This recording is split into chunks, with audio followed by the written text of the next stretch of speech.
은혜 갚은 호랑이. 옛날, 아주 먼 옛날에 홀어머니를 모시고 사는 나무꾼이 있었어요.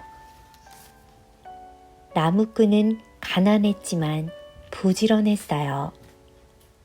오늘도 나무꾼이 어머니에게 꾸벅 인사를 하고 나무를 하러 가네요.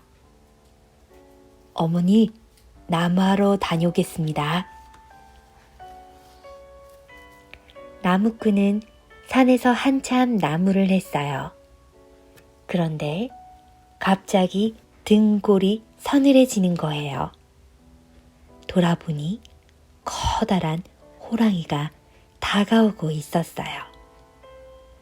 나무꾼은 겁이 나서 움직일 수가 없었지요.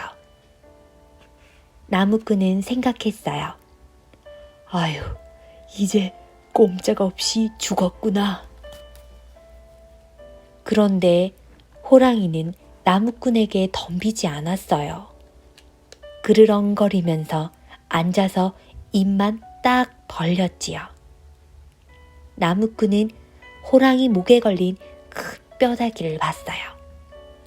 무서웠지만 조심스럽게 뼈다귀를 빼주었죠.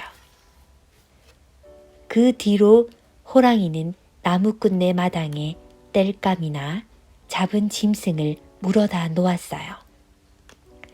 그런데 나무꾼 어머니한테는 늘 걱정거리가 하나 있었지요. 아들이 장가갈 나이가 됐는데 처녀가 없으니 원. 그런데 호랑이가 마침 그 얘기를 들었네요. 하루는 호랑이가 한 처녀를 물고 온 거예요. 저희 집은 한양이에요. 간밤에 호랑이가 나타나서 정신을 잃었는데 깨어보니 여기군요. 나무꾼과 처녀는 하늘의 뜻이라 여기고 혼례를 올렸어요.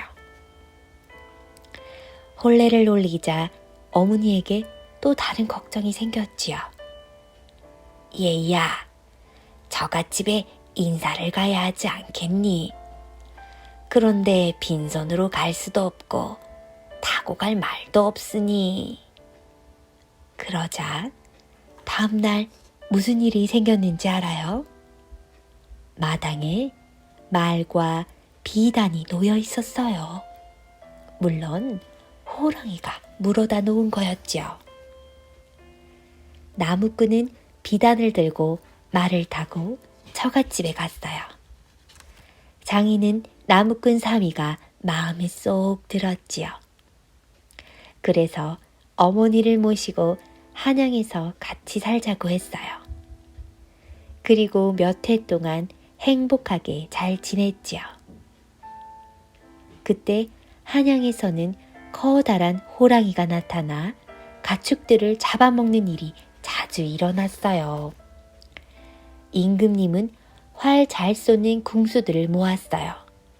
그런데 이 호랑이가 얼마나 영리한지 궁수를 피해 다니면서 가축을 잡아먹었어요. 임금님은 여러 곳에 방을 붙였어요. 호랑이를 잡는 사람에게 큰 상금과 벼슬을 내리겠다. 그날 저녁 나무꾼네 집에 호랑이가 나타나 말하는 거예요. 나무꾼님, 저는 이제 늙어서 오래 살지 못해요. 내일 제가 나타나면 활로 저를 쏘세요. 그러고는 바람처럼 사라졌어요. 다음 날 호랑이가 나무꾼 앞에 나타났어요. 나무꾼은 활을 든 채 어찌해야 좋을지 망설였지요. 미안하다. 나를 용서해다오. 나무꾼은 어쩔 수 없이 활 시위를 당겼어요. 호랑이는 나무꾼의 화살을 맞고 숨을 거두었어요. 죽으면서까지 은혜를 갚는구나. 호랑아, 정말 고맙다. 그 후 나무꾼은 호랑이를 잡은 공으로 벼슬과 상금을 받아서 남부럽지 않게 살게 되었답니다.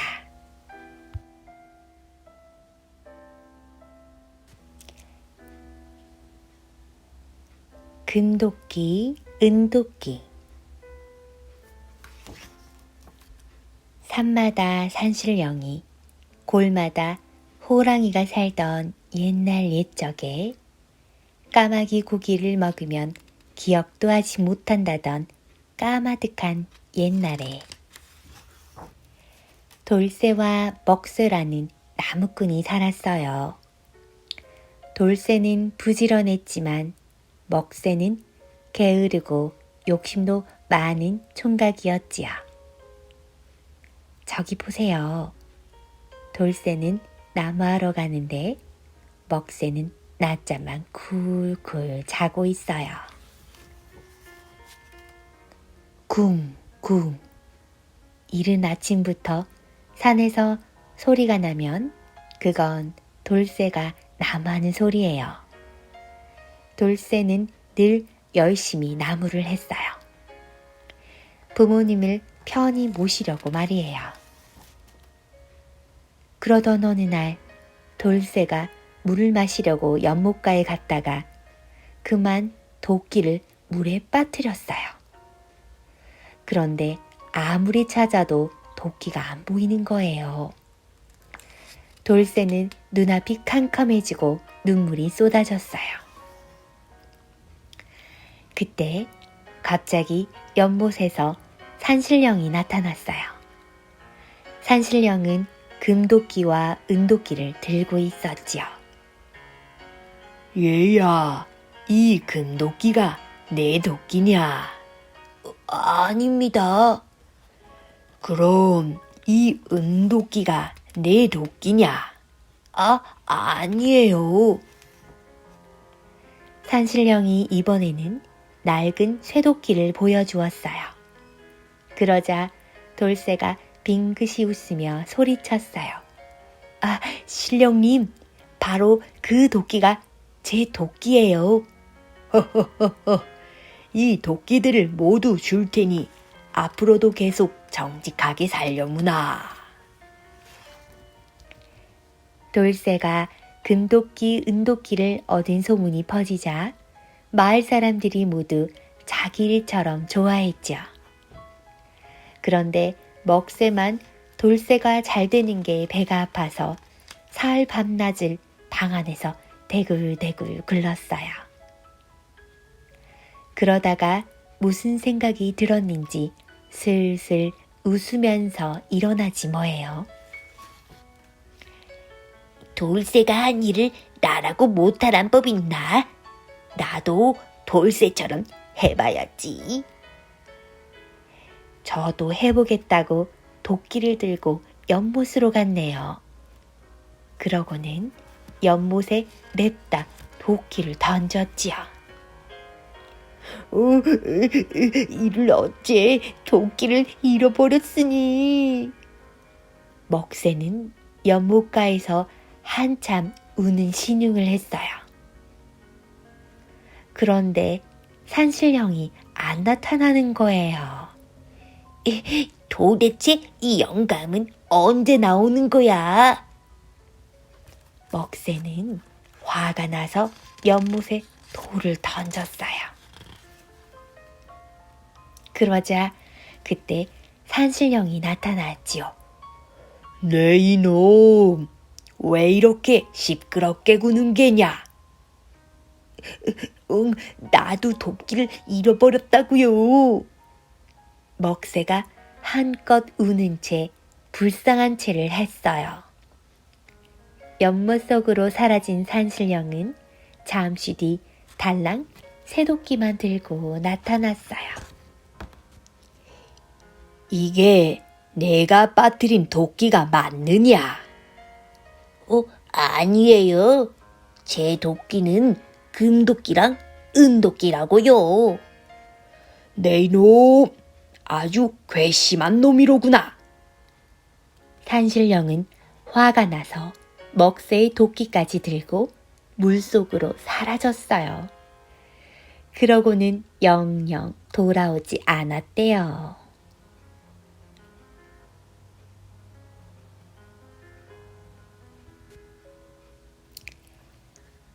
호랑이와 곶감. 옛날에 배고픈 호랑이 한 마리가 굴 속을 빠져나왔어요. 호랑이는 어슬렁어슬렁 먹이를 찾아다녔어요. 그런데 눈 내린 산속이라 먹이를 쉽게 찾을 수 없었어요. 할 수 없이 사람들이 사는 마을까지 내려왔지요. 응애, 응애. 어느 외딴 집에서 아기가 울고 있네요. 그때 집 안에 있는 할머니가 말했어요. 아가, 뚝 그쳐. 밖에 호랑이 왔다. 밖에 있던 호랑이는 깜짝 놀랐어요. 내가 온 걸 저 할멈이 어떻게 알았지? 흥아, 흥아. 그런데도 아기는 울음을 그치지 않았어요. 할머니가 다시 아기에게 말했죠. 자꾸 울면 호랑이한테 물어가라고 할 거야. 문 밖에 호랑이가 생각했어요. 이젠 울음을 그치겠지? 내가 얼마나 무서운데. 그런데 웬걸? 아기가 더 크게 우는 거예요. 호랑이는 기분이 너무 나빴어요. 그때 할머니가 말했어요. 아유, 할 수 없구나. 그래, 곶감 여기 있다. 그러자 아기가 울음을 뚝 그치는 거예요. 곶감이 나보다 훨씬 무서운가 보다. 호랑이는 덜컥 겁이 나 외양간에 숨었어요. 그때 누군가가 슬금슬금 담을 넘지 않았겠어요. 그러고는 살금살금 외양간으로 다가오는 거예요. 호랑이 눈에는 이 모습이 다 보였죠. 곶감이 나를 쫓아왔나 보다. 사실 그 사람은 소를 훔치러 온 소도둑이었지요. 시커먼 그림자가 점점 다가오니까 호랑이는 슬금슬금 뒤로 물러났어요. 곶감님, 제발 딴 데로 가세요. 가슴은 콩닥콩닥, 다리는 후들후들. 무서워서 호랑이가 정신을 못 차렸어요. 곶감님, 저는 착한 호랑이니까 살려주세요. 호랑이가 구석으로 가 웅크렸어요. 너무 무서워서 앞발로 얼굴을 가린 채 말이에요. 그런데 그림자가 슬금슬금 더 다가오는 거예요. 호랑이는 겁에 질린 나머지 오들오들 떨었어요. 그때 소도둑이 어두운 외양간으로 들어왔어요. 이히히, 여기 커다란 소가 잠들어 있구나. 소도둑은 씩 웃으며 호랑이 등에 냉큼 올라탔어요.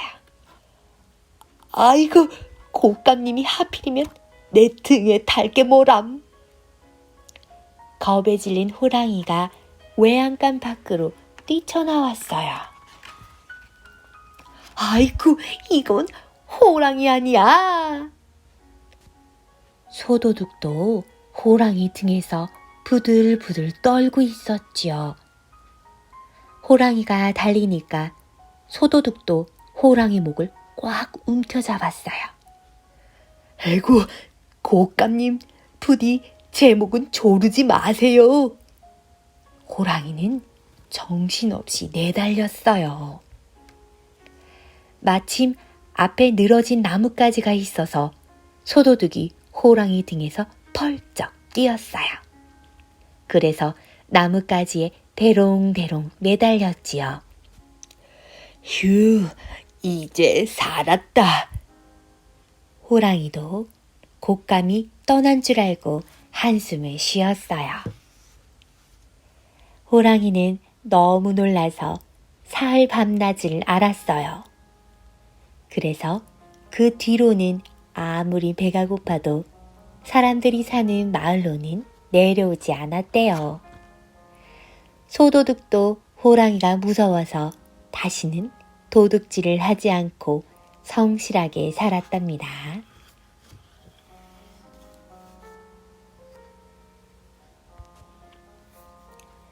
별주부전. 옛날 바다 깊은 곳에 으리으리한 용궁이 있었어요. 용왕님은 용궁에서 바다 나라를 평화롭게 다스렸어요. 그런데 이게 웬일일까요? 용왕님이 큰 병에 걸려 자리에 눕게 되었지요. 그래서 용하기로 소문난 거북 의원을 데려왔어요. 전하의 병은 땅에 사는 토끼의 간을 드셔야만 낫습니다. 곧 용궁의 모든 신하들이 모여 회의를 열었지요. 그런데 이를 어째요? 모두 토끼를 본 적이 없는 거예요. 토끼를 안다 해도 누가 무트로 간답니까? 모두들 걱정만 하고 있던 바로 그때 제가 다녀오겠습니다. 충성심이 강한 별주부가 나섰어요. 신하들도 모두 별주부의 정성에 감탄을 했어요. 거북의원이 토끼의 생김새를 그려주었지요. 쫑긋한 두 귀는 길고 눈은 산호처럼 빨갛다네. 또 앞다리는 짧고 뒷다리는 아주 길지. 별주부는 토끼 그림을 등 껍질 속에 잘 넣고 물 위로 헤엄쳐 올라갔어요. 별주부가 땅에 와서 처음으로 사슴을 만났어요. 아, 쫑긋선 두 귀를 가졌군요.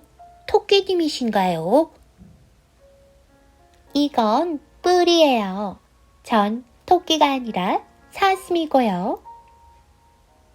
이번에는 별주부가 멧돼지한테 달려갔어요. 아, 앞다리가 짧은 걸 보니 토끼님이시군요. 그러자 멧돼지가 코끝으로 저쪽을 가리키네요. 별주부는 멧돼지가 알려준 곳으로 헐레벌떡 달렸어요. 두 귀가 쫑긋, 빨간 두 눈, 짧은 앞다리와 긴 뒷다리. 별주부는 그림과 똑같이 생긴 토끼한테 말했어요. 저는 토끼님을 모셔가려고 용궁에서 온 별주부랍니다. 용왕님이 토끼님을 뵈면 값진 보물과 벼슬도 주신답니다. 별주부가 온갖 좋은 말로 토끼를 꿰었어요. 토끼가 그 말에 두 귀가 쫑긋 솟았어요. 정말? 하지만 난 헤엄칠 줄도 모르는데.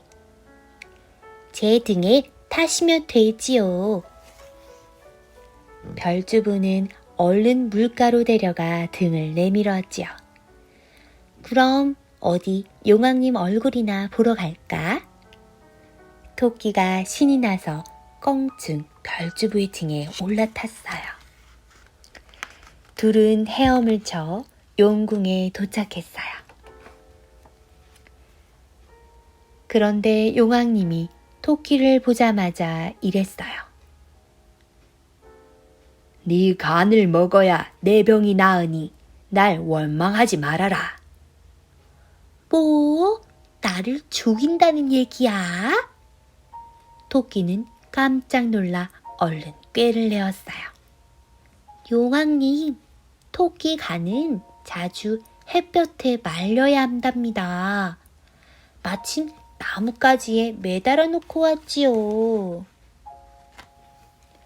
그러면서 별주부에게 호통을 쳤어요. 이 멍청한 별주부야. 왜 진작 말하지 않았니? 그랬으면 미리 간을 가지고 왔을 게 아니냐. 실망한 용왕님의 눈치를 살피던 토끼가 또 말했지요. 별주부야, 당장 간을 가지러 가자. 그래서 둘은 다시 무트로 올라왔어요. 그러나 땅에 오자마자 토끼는 이렇게 꾸짖었어요. 이 바보야, 세상에 간을 빼놓는 짐승이 어디 있어? 그러면서 깡충깡충 숲속으로 달아났죠. 아이쿠, 내가 속았구나. 속았어. 별주부는 토끼의 뒷모습을 멍하니 바라만 보았습니다.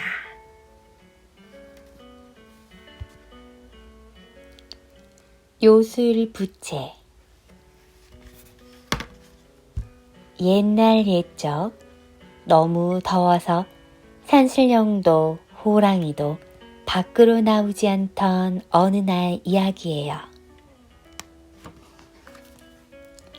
가난한 나무꾼이 나무를 하러 가고 있었어요. 그러다 땅에 떨어진 멀쩡한 부채 2개를 봤지요. 하나는 빨간 부채, 또 하나는 파란 부채였어요. 날도 더운데 잘 됐지 뭐예요. 가난한 나무꾼은 냉큼 부채를 주었어요.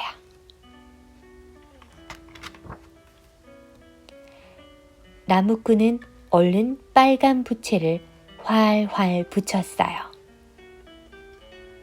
그런데 갑자기 코가 점점 길어지는 거예요.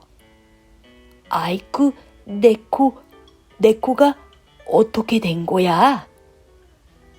나무꾼은 혹시나 해서 파란 부채를 붙였어요. 그랬더니 이번엔 코가 점점 줄어들었지요. 와, 거참 신기하네. 이게 바로 요술 부채로구나. 얼마 뒤 마을 부잣집에서 큰 잔치가 열렸어요. 그런데 나무꾼을 빼먹고 부르지 않은 거예요. 가난하다고 날 없인 여기는구나. 두고 보자. 그래서 몰래 가서 부자 영감 코에 빨간 부채를 슬슬 붙였어요. 그러자 부자 영감의 코가 갑자기 쭉 길어졌지요. 그날로 부자 영감은 알아눕고 말았어요. 며칠 뒤 나무꾼의 아내가 소문을 듣고 왔어요. 부잣집 영감이 이상한 코병에 걸렸대요. 병을 고쳐주면 큰 돈을 준대요. 나무꾼이 씩 웃고는 부잣집으로 달려갔어요. 물론 파란 부채를 들고 갔지요.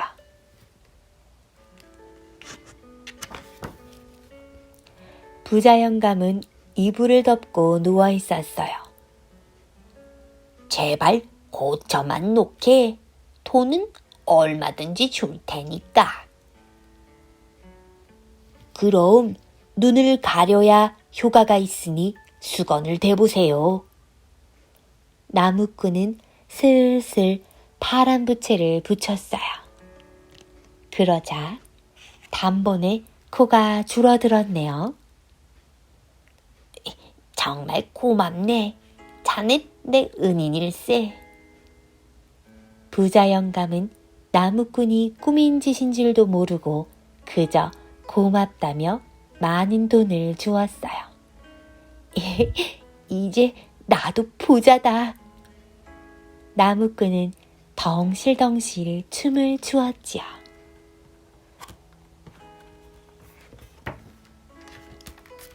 나무꾼은 부자가 준 돈으로 기아집도 짓고 하인도 거느리며 거드름을 피웠어요. 그러던 어느 날 나무꾼이 심심해서 마루에 누웠는데 갑자기 엉뚱한 생각이 들었어요. 빨간 부채를 계속 붙이면 어떻게 될까?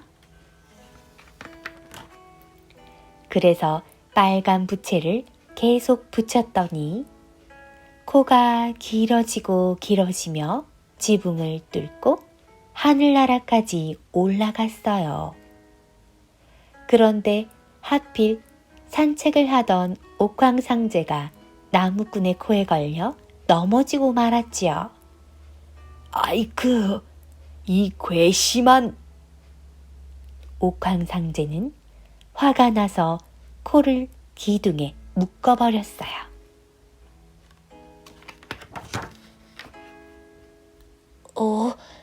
너무 오래 붙였나? 왜 이리 코가 아프지?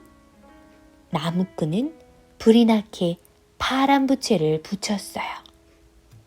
그런데 코끝이 하늘나라 기둥에 묶여 있잖아요. 코가 줄어들수록 몸이 하늘로 끌려 올라갔지요.